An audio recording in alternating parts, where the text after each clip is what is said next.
Resolution. I will stop. I will stop it. I will stop doing it. I will stop doing it as much. I will do it less than before. I will significantly reduce the number of times during which I can be said to be author of this particular deed. When I said that I would stop it last year, I was persuaded by a newness which proved, as the hours multiplied into days, the days to weeks, the weeks to months, etc., leading inexorably to this brink, this cusp, this threshold in front of which we now find ourselves poised, not to be newness at all, but rather fecklessness, reiterative, a shabby incarnation of before. Friends, breathe in, for a better, newer newness hovers in the fresh night air. Do not mistake this for a pleasantry. When I say the air is fresh tonight, I mean that the atmosphere is new entirely, as if the night had slipped out of its husk and birthed a new thing, full of promise, void of recognition, in which my face is yet unknown, as are my problems, specifically my tendency to persist in the execution of that which I now forswear, it.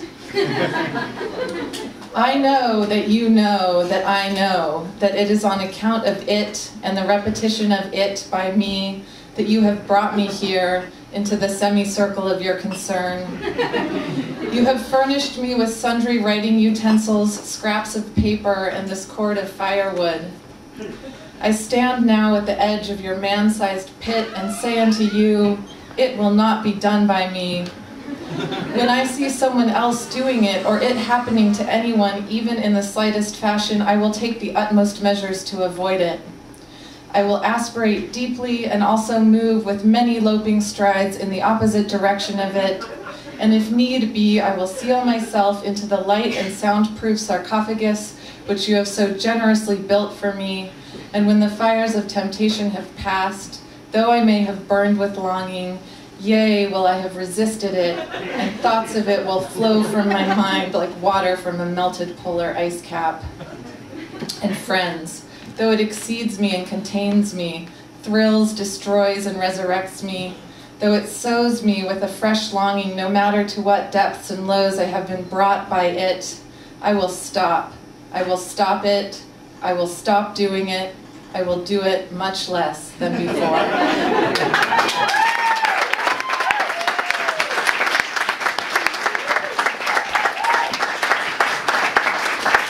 2 weeks into the new year is like a really weird place to be with those resolutions.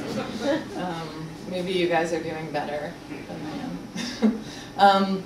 Okay, so I've been away for the past 4 months, and I spent a couple months at a farm in Nebraska, and so working on a novel, so I thought I'd read just this little bit of the novel that is actually about a farm. Okay, this is kind of now for something completely different. One night I borrowed Ronald's Porsche, the one he got for free by working at the gas station for 3 weeks without pay, and drove 100 miles east to visit Chachi, even though she hadn't said goodbye the night she left, but had only slipped a wrinkled envelope beneath my door with directions scrawled on the back in pencil reading, "This way to the chicken farm." It was past midnight by the time I arrived at the farm town, although farm area seemed like a more accurate description for the occasional buildings that stood here and there amidst fields of unknown crops. Dirt roads peeled off the narrow highway, marked with little signs that flashed and disappeared into the night as I sped by. I held up the envelope as I drove, trying to make out Chachi's handwriting, but there were no street lights, and even the bulb in the car was burned out.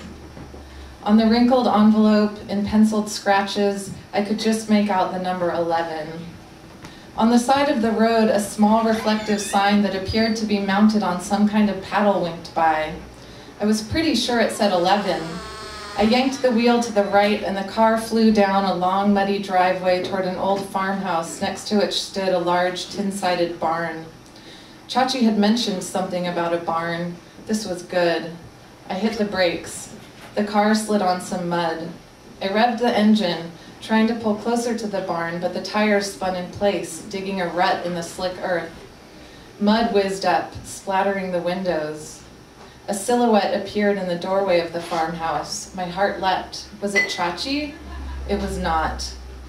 The unfamiliar person brandished a long shape in the direction of the car. Was it a rifle?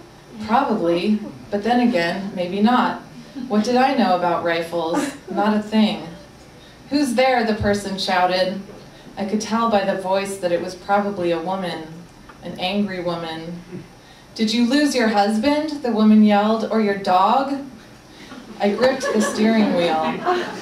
Clearly, these were the only two acceptable answers. But which to choose, the husband or the dog? Clearly, the woman wanted an answer right away. I rolled the window down a crack and called out, yes. A long second went by. The woman remained in the doorway. I remained in the car, trying to imagine being the kind of person who might obtain, then lose, a husband or a dog. I shouted out again across the quiet yard, no. The woman stood there silently, clutching the long thing, whatever it was. Then she yelled, what the hell is wrong with you? I said nothing. The woman yelled again, I'm going to send the dog. I rolled the windows back up and slammed down on the gas. The car lurched backwards with a suck as the tires pulled out of the mud. I backed all the way down the long dirt driveway. My hands shook on the steering wheel grip. Then I backed onto the highway without checking for oncoming cars like a fool, because I was afraid of the long shape in the woman's hand and the dog. But as it turns out, I didn't hit anybody because nobody else was on the road just then.